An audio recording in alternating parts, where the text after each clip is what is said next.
어머니! 어머니! 어머니!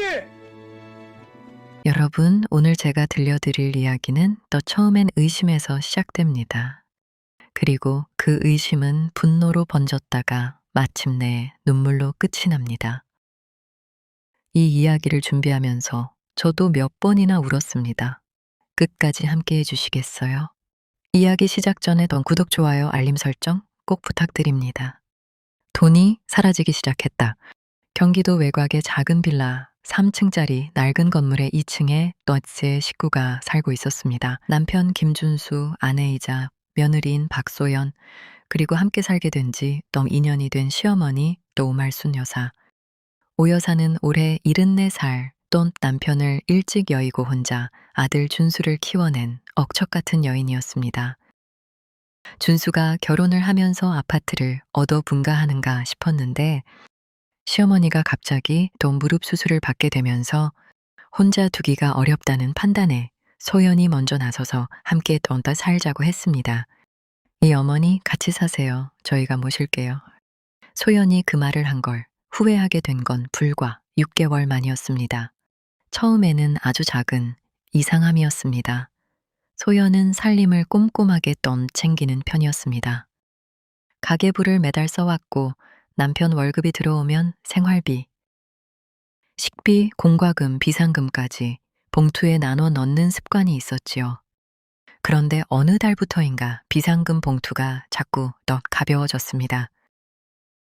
처음엔 자신이 착각한 줄 알았습니다. 내가 잘못 넣었나? 아니면 지난달에 썼나? 던 스스로를 의심했습니다.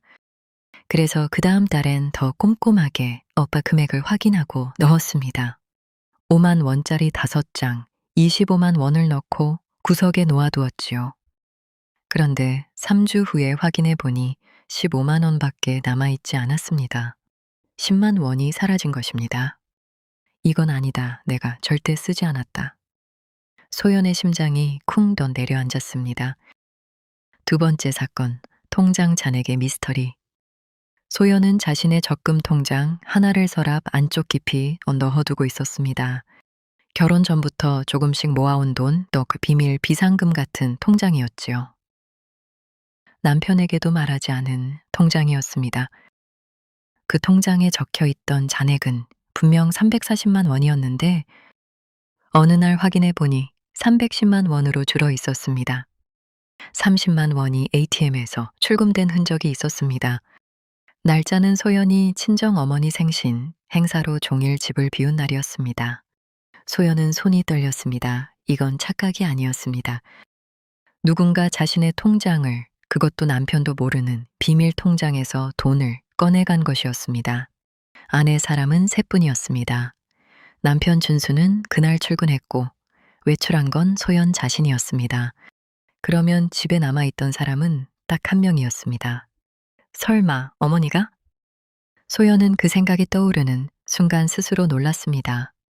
아무리 사이가 불편해도 또 시어머니가 며느리 통장에서 돈을 훔쳐간다는 건 상상하기 힘든 일이었습니다. 하지만 다른 설명이 없었습니다. 세 번째 사건, 현금이 통째로 사라졌다. 세 번째 사건은 소연의 확신을 굳히는데 결정타가 됐습니다. 남편 준수의 생일이 다가오고 있었습니다. 소연은 몇 달 동안 조금씩 또 모아둔 현금 20만 원을 신발장 안봉투에 숨겨 두었습니다. 남편을 깜짝 놀라게 해주려는 마음으로요. 그런데 생일 전날 그 봉투를 꺼내려고 신발장을 열었더니 봉투가 텅 비어 있었습니다. 20만 원이 한 푼도 남김없이 사라진 것입니다. 소연은 그 자리에 주저앉을 것 같았습니다. 분노인지 슬픔인지 배신감인지 혼란인지 뭐라 표현할 수가 없는 감정이 복받쳐 올랐습니다. 6개월 사이에 3번이나 돈이 없어졌습니다. 한두 번은 우연이라 쳐도 3번은 우연이 아니었습니다. 범인은 어머니다. 소연의 마음속에서 그 결론이 쐐기처럼 박혔습니다. 며느리와 남편의 대폭발. 그날 저녁 준수가 퇴근하고 들어서자마자 소연은 기다렸다는 듯이 이야기를 꺼냈습니다. 여보, 나 할 말이 있어. 소연은 차분하게 시작하려 했습니다. 하지만 말을 이어가다 보니 억눌렸던 감정이 터져 나왔습니다. 목소리가 떨리고 또 눈물이 차올랐습니다. 세 번이야. 세 번이나 돈이 없어졌어. 비상금도, 적금 통장도, 생일 선물로 모아둔 현금도. 그날 다 집에 나만 없었을 때야 어머니밖에 없었다고. 준수의 얼굴이 굳었습니다. 그는 한동안 말이 없었습니다. 그러다 입을 열었습니다. 소연아, 그게 무슨 말이야? 우리 어머니가 왜 그런 짓을 해? 네가 잘못 기억하는 거 아니야? 내가 잘못 기억해? 적금 통장 출금 내역이 찍혀 있어. 내가 집 비운 날에.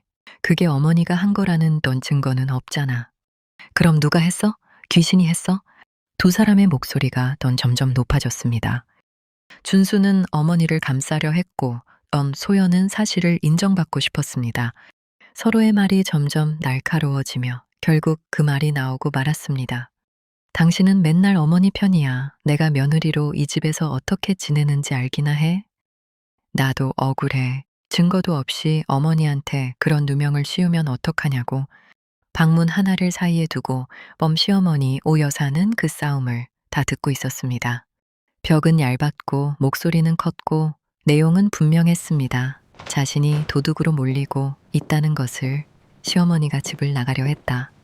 다음 날 이른 아침이었습니다. 소연이 눈을 떠 부엌으로 나오려는데 복도에서 소리가 들렸습니다. 뭔가를 끄는 소리, 문 여닫는 소리. 고개를 내밀어 보니 시어머니, 오 여사가 작은 캐리어 하나를 끌고 현관 앞에 서 있었습니다. 어머니, 어디 가세요?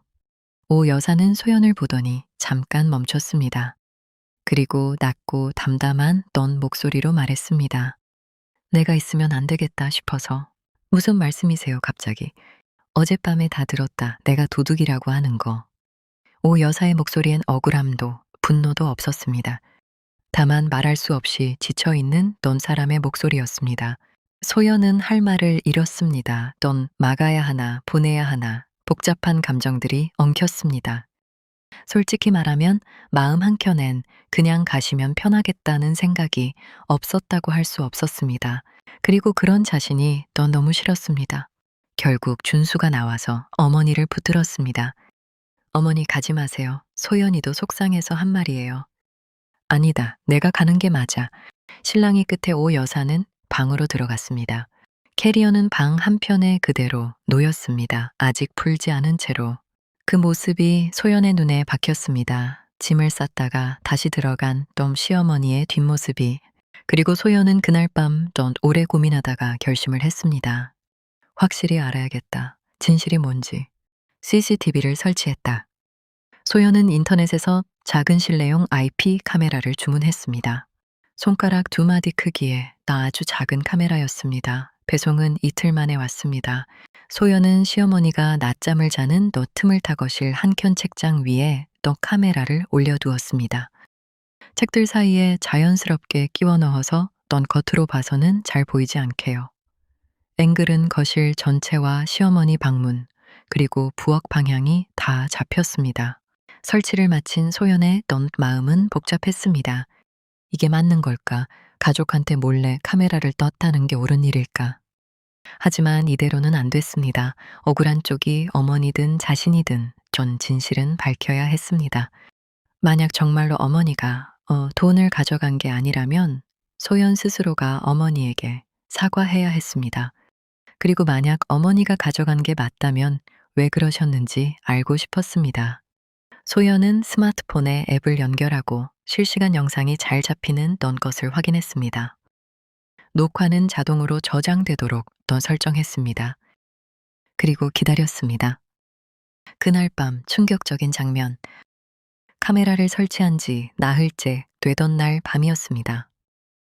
준수는 야근이었고 떤 소연은 일찍 방에 들어가 앱을 열어 더 카메라 화면을 보고 있었습니다. 밤 11시가 넘어서였습니다.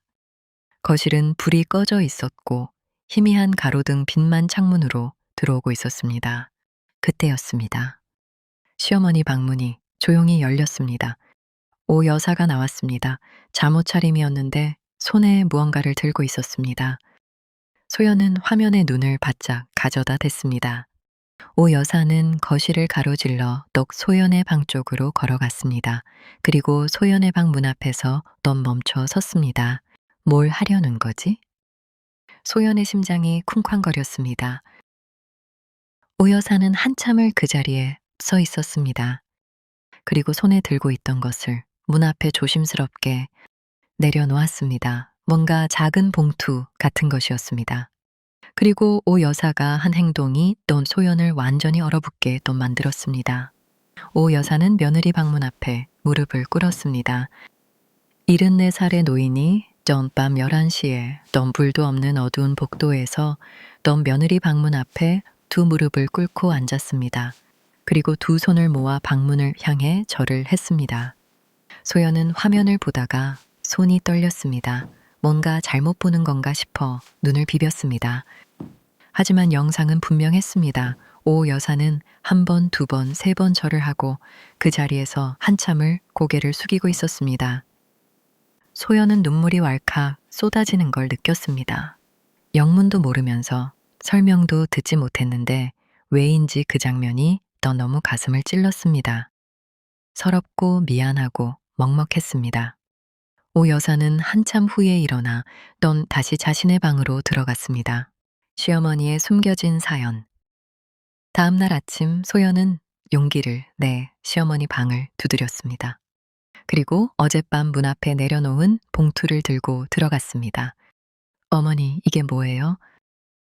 봉투 안에는 현금이 가득 들어 있었습니다. 세어보니 50만 원이 넘었습니다. 오 여사는 잠시 말이 없다가 좀 천천히 입을 열었습니다. 소연아, 내가 고백할 게 있다. 그리고 그날 오 여사가 털어놓은 이야기는 소연이 전혀 예상하지 못한 것이었습니다. 오 여사에게는 아무도 모르는 빚이 있었습니다. 아들 준수가 결혼하기 훨씬 전 오 여사는 오랫동안 알고 지낸 지인의 부탁으로 보증을 섰습니다. 소액이라 했고 금방 갚는다 했습니다. 그런데 그 지인이 사업에 던 실패하면서 던 결국 빚이 고스란히 또 오 여사에게 돌아왔습니다. 2천만 원이 넘는 금액이었습니다. 오 여사는 아들에게 알리고 더 쉽지 않았습니다. 결혼한 아들 내외에게 짐이 되기 싫었습니다. 그래서 혼자 해결하려 했습니다. 연금에서 조금씩 떼고 넌 할 수 있는 일을 하면서요. 그런데 나이 든 몸으로 할 수 있는 일엔 한계가 있었고 연금으로는 턱도 없었습니다. 그러던 어느 날 오 여사는 넌 채권자에게서 연락을 받았습니다. 다음 달까지 300만 원을 내지 않으면 법적 조치를 취하겠다고. 오 여사는 그 말에 너무 무서워서 어쩔 줄 몰랐습니다. 그래서 그만 손이 갔습니다. 이 며느리가 신발장에 넣어둔 봉투에 부엌 서랍 안 비상금 봉투에 그리고 서랍장 안 통장에 내가 잘못했다. 다 내가 잘못한 거야. 내 돈을 허락도 없이 가져다 썼어. 근데 도저히 말을 못하겠더라고. 너한테 창피하고 아들한테 미안하고 그냥 갚으면 되겠지 라고 생각하고 오 여사의 눈에 눈물이 고였습니다. 그런데 어젯밤에 문 앞에서 왜 절을 하셨어요? 소연이 조심스럽게 물었습니다. 오 여사는 잠깐 침묵했다가 말했습니다. 너한테 미안해서 고맙기도 하고 내가 며느리한테 못되게만 군 것 같아서. 사실 나는 네가 먼저 같이 살자고 했을 때 얼마나 고마웠는지 몰라. 근데 몸이 아프고 돈 문제가 넌 생기니까 자꾸 예민해졌어. 괜히 날 세우고 괜히 퉁명스럽게 굴고 네가 싫어서가 아니라 내가 너무 부끄러워서 어머니 절 한 건 말 못하고 미안해서 그냥 네가 잘 자고 아프지 말고 행복했으면 해서 늙은이가 빌 데도 없으니까 그렇게 빌었지 뭐. 눈물의 결말. 소연은 그날 오래 울었습니다. 억울했던 마음이 의심했던 마음이 시어머니가 가면 편하겠다고 생각했던 그 부끄러운 마음이 전부 한꺼번에 무너져 내렸습니다. 오 여사의 잘못이 없다고 할 수는 없었습니다. 몰래 돈을 가져간 건 분명 잘못된 행동이었습니다. 하지만 소연은 어느새 그보다 더 크게 74살의 노인이 혼자 그 무게를 짊어지고 있었다는 사실이 가슴을 짓눌렀습니다. 소연은 그 봉투를 덤도로 시어머니 손에 좀 쥐어 주었습니다. 어머니, 이건 쓰세요. 그리고 앞으로 힘든 일 있으면 말씀하세요. 저희가 가족이잖아요. 아들한테도 며느리한테도 예짐이 될까봐 혼자 끙끙대다가 결국 잘못을 저지르고 밤마다 혼자 방문 앞에 무릎을 꿇고 빌었을 그 모습이, 그날 저녁 내 소연은 남편 준수에게 모든 이야기를 했습니다. 카메라 영상도 어머니의 고백도 넌 봉투도. 준수는 한동안 말을 못하다가 엉엉 울었습니다. 자신이 어머니의 형편을 전혀 몰랐다는 것에, 어머니가 혼자 그 짐을 지고 있었다는 것에. 세 식구는 그날 밤 오랜만에 또 한자리에 모였습니다. 내 밥상 앞에서 준수가 먼저 어머니 손을 잡았습니다. 미안하다, 아들. 오 여사는 고개를 숙였습니다.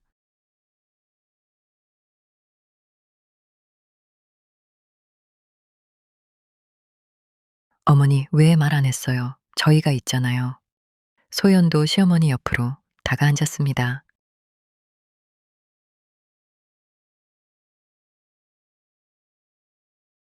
어머니, 저도 죄송해요. 제가 좀 더 먼저 또 살펴봤어야 했는데. 셋이서 한참 울었습니다. 서로 미안하다고, 서로 고맙다고. 이 이야기를 듣고 어떤 마음이 드셨나요? 우리 곁에 어른들이 우리에게 짐이 될까봐 얼마나 많은 것을 혼자 삼키고 사는지, 그리고 그 짐을 알아채지 못하는 우리가 얼마나 무심한지. 며느리가 CCTV를 단 건 너무 의심 때문이었습니다.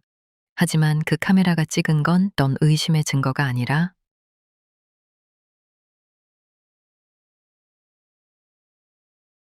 사랑의 증거였습니다. 군전 말 못하고 표현 못하고 그저 어둠 속에서 넌 무릎 꿇고 비는 것으로 마음을 전하는 사람. 그게 우리의 어머니이고 우리의 할머니입니다. 오늘 이 영상을 보셨다면 오늘 하루만큼은 집에 계신 어른께 안부 한마디 건네보시는 건 어떨까요? 잘 지내고 계세요? 그 한마디가 또 누군가에게는 더 세상 전부일 수 있습니다. 저는 다음 이야기로 또 찾아오겠습니다. 오늘도 함께 해주셔서 감사합니다. 인정, 구독과 좋아요는 이런 이야기를 더 많이 전할 수 있는 힘이 됩니다.